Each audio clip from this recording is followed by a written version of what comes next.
So hello guys, what's up. I hope you are doing well. So आज की इस video में हम डिस्कस करने वाले हैं NCERT क्लास 5th EVS का चैप्टर नंबर 18 जिसका नाम है नो प्लेस फॉर अस। इस चैप्टर में बेसिकली हम इस वीडियो में बेसिकली हम इस चैप्टर के क्वेश्चंस को डिस्कस करेंगे। इसको मैंने 3 पार्ट्स में बांटा हुआ है इस चैप्टर को, तो इसमें हम पार्ट फर्स्ट को जो है डिस्कस करेंगे यहाँ पर। सो सबसे पहले फर्स्ट पार्ट को यहाँ पर हम देखते हैं। इसमें हम कुछ क्वेश्चन आंसर को यहाँ पर डील करेंगे। तो लेट्स स्टार्ट। तो फर्स्ट क्वेश्चन हमारे पास इस चैप्टर में आता है, वो आता है Jatraya felt alone even in crowd of people, have you ever felt like this. अब जो जत्राया था, जैसा कि हमने चैप्टर के अंदर पढ़ा, ठीक है, वो जो है काफ़ी ज़्यादा अलोन फील करता था। वो हज़ारों के भीड़ के बीच में बैठा हुआ तो होता था, लेकिन फिर भी उसको लगता था कि मैं दुनिया में सब बिल्कुल अकेला हूँ। ठीक है, have you ever felt like this. क्या आपने कभी इस स्थिति को महसूस किया है? क्या आपको भी कभी ऐसा लगा है जब आप बहुत सारे लोगों के बीच में बैठे हुए हो और आपको लग रहा है कि आप जो है बिल्कुल अकेले हो? ठीक है, तो यहाँ पर देखो, yes I have felt like this many times. हाँ, मैंने कई बार ऐसी चीज़ों को एक्सपीरियंस किया है। हाँ, मैंने कई बार ऐसी चीज़ों को एक्सपीरियंस किया है। फॉर एग्जाम्पल, एग्जामिनेशन हॉल में जो कुछ भी, हमारे इर्द गिर्द तो बहुत सारे लोग बैठे हुए होते हैं। ठीक है, लेकिन अगर आपको कुछ आएगा नहीं तो आपको कोई नहीं बताएगा। मतलब उस टाइम आपको लगेगा कि आप बिल्कुल अकेले हो, हालांकि आपके चारों ओर जो है बहुत सारे स्टूडेंट होंगे। ठीक है, फिर भी आपको लगेगा कि आप कैसे हो, अकेले हो। ठीक है, इस तरह से कई सिचुएशन को हम यहाँ पर देख सकते हैं। नेक्स्ट देखो क्या है, imagine how it feels to leave one's own place and go far away to live in a new place. अब देखो यहाँ पर क्या बोला है, इमेजिन करना है आपने, कैसा लगता होगा जब एक आदमी को अपने पुराने स्थान को छोड़कर नए स्थान पर जाना होगा। जैसा कि हमने जत्राया वाले केस में देखो, उसका ओरिजिनल प्लेस था खेड़ी विलेज, लेकिन खेड़ी विलेज से देखो उसको कितनी जगह पर जाना पड़ा। खेड़ी से वो सिंदूरी गया, सिंदूरी से फिर उसको मुंबई जाना पड़ा। ठीक है, तो क्या कभी यहाँ पर ये पूछा गया है कि इमेजिन करके देखिए। ठीक है, जिस आदमी को एक जगह से अपना घर बार छोड़ के दूसरी जगह जाना पड़ता है, ठीक है, तो उस पर उसको कैसा लगता होगा, ठीक है, कैसा फील होता होगा। It is very difficult to leave one's own place and go far away at a new place. मतलब ये बहुत ही डिफ़िकल्ट होता, ठीक है, ये बहुत ही डिफ़िकल्ट होता है अपने जो आपका पुराना जो आपका आवास है वहाँ से उसको छोड़कर किसी नई जगह पर शिफ्ट होना, ये बहुत ही मुश्किल होता है। ठीक है, it is very difficult to leave one's own place and go far away at a new place. ठीक है, नेक्स्ट क्या है हमारे पास, और what do you think families like that of Jatraya are coming to big cities. जो जत्राया की तरह जो फैमिलीज़ होती है, आपको क्या लगता है कि वो मुंबई जैसी बिग सिटीज़ में क्यों आती है? ठीक है, आखिरकार क्यों उनको मुंबई जैसी बिग सिटीज़ में आना पड़ता है? ठीक है, why do you think family like that of Jatraya are coming to big cities. Families like that of Jatraya come to big cities in search of employment and in livelihood.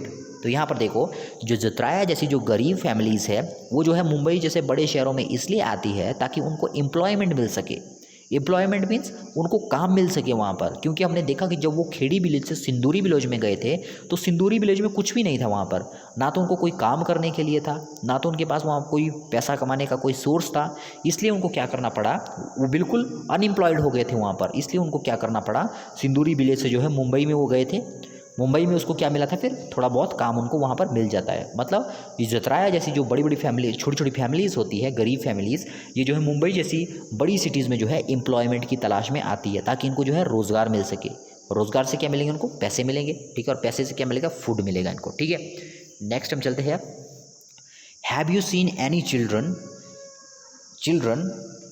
In your scholar neighbourhood who also go to work school और where. यहाँ पर ये गलत लिखा हुआ है, school है यहाँ पर, स्कूल और नेबरहुड।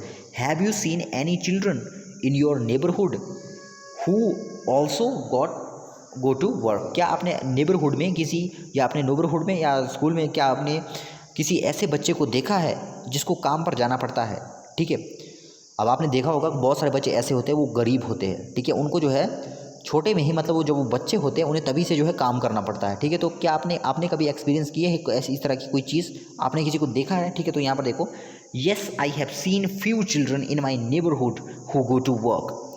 हाँ, मैंने अपने नेबरहुड में बहुत सारे चिल्ड्रन को देखा है जो क्या करते हैं, जो काम पर जाते हैं। ठीक है, yes I have seen few children in my neighbourhood who go to work, जो वो काम पर जाते हैं, मतलब उनको जिनको काम करना पड़ता है। ठीक है, ऐसा क्यों करना पड़ता है, क्योंकि वो काफ़ी ज़्यादा पुअर होते हैं, उनके पास जो है पैसे नहीं होते तो पैसों को कमाने के लिए उनको बाल्यावस्था से ही, मतलब अपने जब वो छोटे होते तभी से जो है कमाना स्टार्ट करना पड़ता है, ठीक है, अदरवाइज़ उनको फूड जो है नहीं मिलेगा।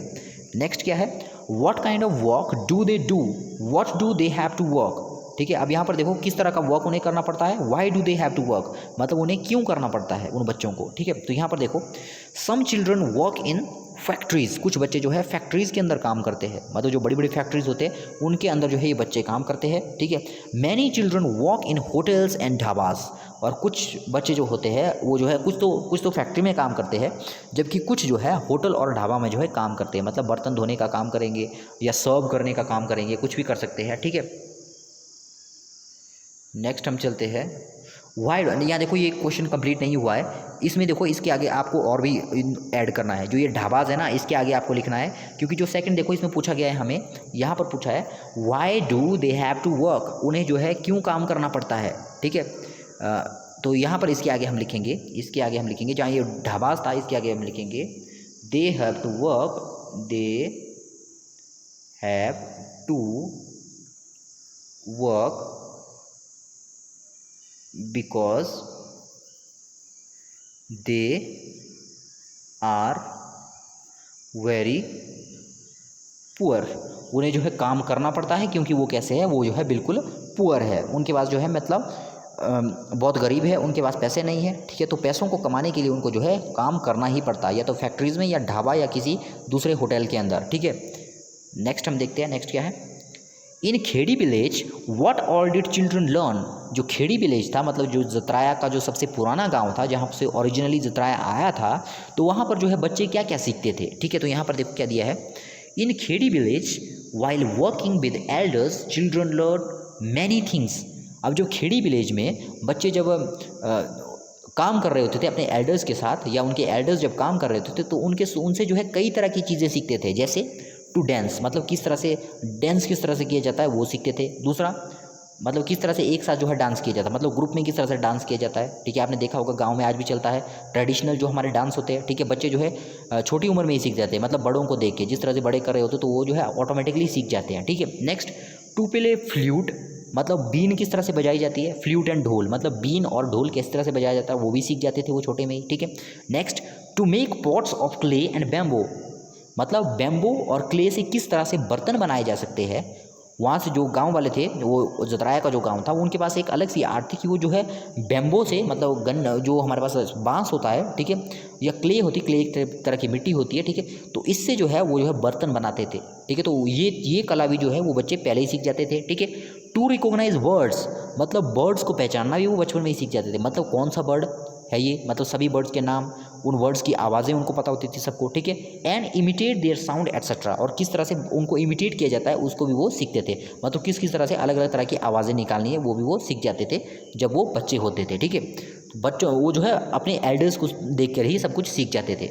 नेक्स्ट हमारे पास देखो क्या दिया है, what do you learn from your elders, मतलब आप अपने what do you learn from your elders, मतलब आप अपने एल्डर्स से जो है क्या सीखते हैं। इसमें देखो क्या दिया है, I learn from my elders to play flute, मैं अपने एल्डर्स से क्या क्या सीखता हूँ, फ्लूट बजाना सीखता हूँ। यहाँ पर आप जो है अपनी मर्ज़ी से लिख सकते हो, जो आपको लिखना है, जो आपको अच्छा लगता है उसको आप लिख सकते हो, ठीक है। And dhol to make pots of clay and bamboo, I learn from my elders to play flute and dhol, ठीक है। ढोल और फ्लूट को बजाना मैं सीखता हूँ। To make pots of clay and bamboo, मतलब बैम्बो और क्ले से किस तरह से बर्तन बनाए जाते हैं उसको मैं सीखता हूँ, ठीक है। आप इसकी जगह कुछ और भी लिख सकते हो, जो आप अपने एल्डर से जो सीखते हो वहाँ यहाँ पर आप लिख सकते हो, ठीक है। नेक्स्ट क्या है, Jatraya learn so many things in Khedi, मतलब जतराया ने जो है बहुत सारी चीज़ें जो है खेड़ी के अंदर सीखी थी। How many of those would be useful for him in Mumbai, ठीक है।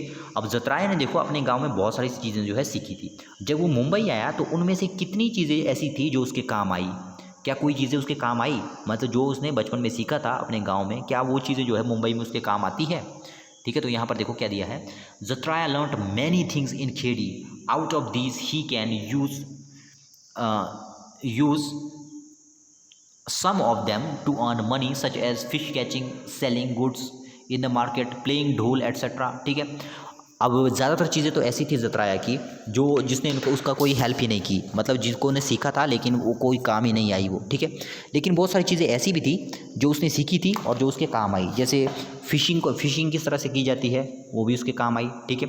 दूसरा किस तरह से जो है चीज़ों को बेचा जाता है, ठीक है, मतलब किस तरह से डील करके जो है चीज़ों को बेचा जाता है वो भी उसने गाँव में सीखा था, तो वो भी उसका काम आया, ठीक है।